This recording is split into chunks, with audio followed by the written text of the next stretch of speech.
Hey YouTube, so you just got yourself a new Windows PC and you are a software developer or student studying computer science and you're wondering, what do I need to get installed before I get started?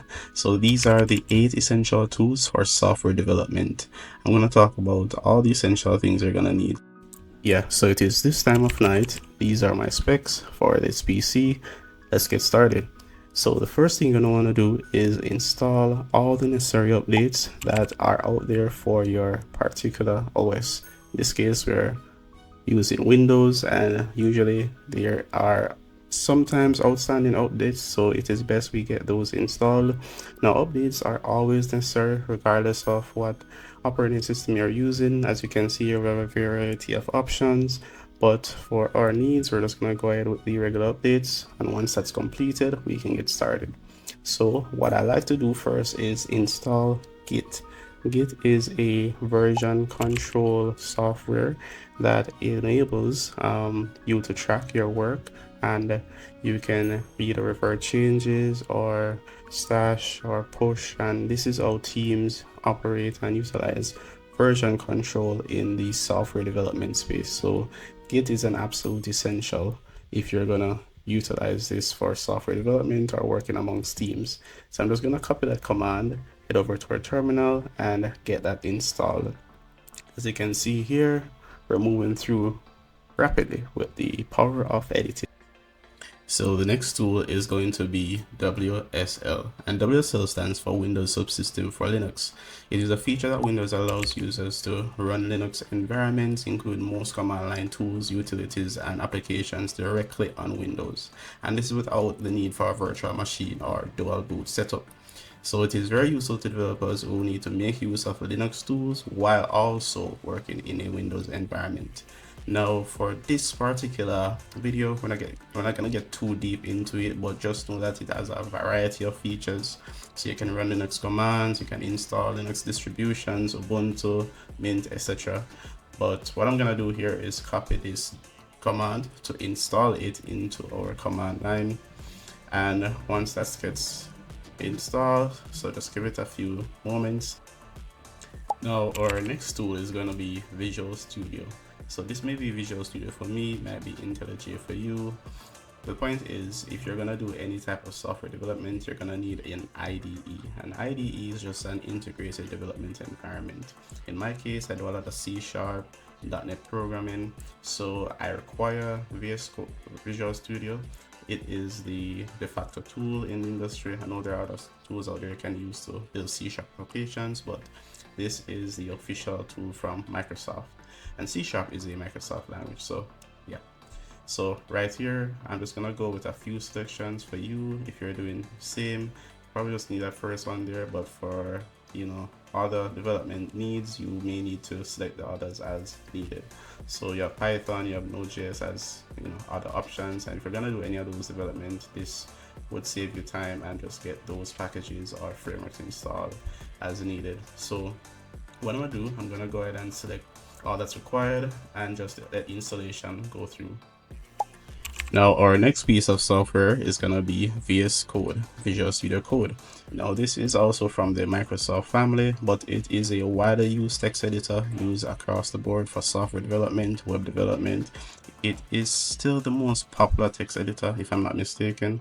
So definitely a need to have tool if you're gonna do anything web related software development. It supports a wide range of languages. So if you're doing JavaScript, if you're doing Python, if you're doing anything Go, Rust, and any other languages out there, it is a great and popular choice for that.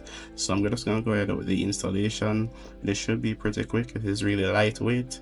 I'm just gonna go ahead and close off these. Yeah, so if you like the video so far, please go ahead and hit a like. It really does help. So our next tool is going to be Docker. Now Docker is an industry juggernaut. It is an open source platform that simplifies building, deploying, and managing of applications in a lightweight, portable, and self-sufficient environment called containers. So yeah, when you hear any developer talk about containerization or containers or images, it is usually stemming from Docker. So it has revolutionized software development and allows developers to package applications with all the dependencies and ensure that across the board in different environments they run consistently. So yeah, Docker is a must-have tool. It really gets rid of that old notion that hey, it runs on my machine and doesn't run on your machine kind of deal. So yeah, it is really great for that. So as I said, containers, images, it really does get the job done. So yeah, next up is going to be Node.js. Node.js is essential for JavaScript developers, and even if you're not doing JavaScript development, I recommend you get this installed. As you can see here, we're looking for the particular version. Usually go with the LTS version, and we can install that.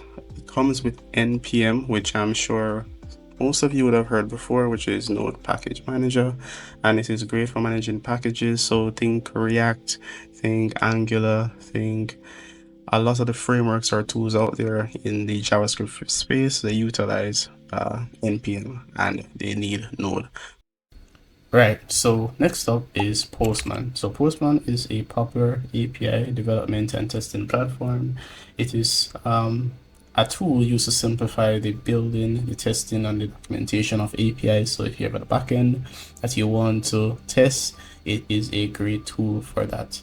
And software developers, testers, engineers, almost everyone you can think of in the space utilizes some sort of client to test APIs, and Postman I think would be the most popular choice. Yeah, so outside of API testing and debugging, it also allows you to store collections. There's also automation. You can use it to collaborate, so share environments with team members. So it is a great tool for all of this collaboration.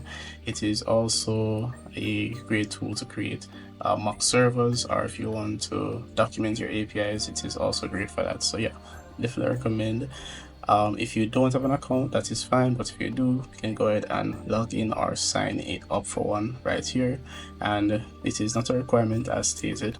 Yeah, so our next tool on the list is going to be DBeaver. DBeaver is a piece of database tool that I have discovered over the past year that has been extremely helpful. I did not know about this before. I usually do a lot of Postgres development, so I usually use pgadmin. I still do, but this tool is great if you want a full-fledged database management tool that you can utilize for managing multiple databases. So if you're doing SQL Server, or you're doing Postgres, or you're doing MySQL, you name it, I think this pretty much supports majority of those implementations out there. So yeah, we're just gonna grab that, install it. It is a pretty quick installation, so it shouldn't take too much time. But if you do set this up, which I probably go through in a future video, you can go ahead and select what particular technology you're utilizing for SQL, and you can execute commands or connect to a database remotely from it.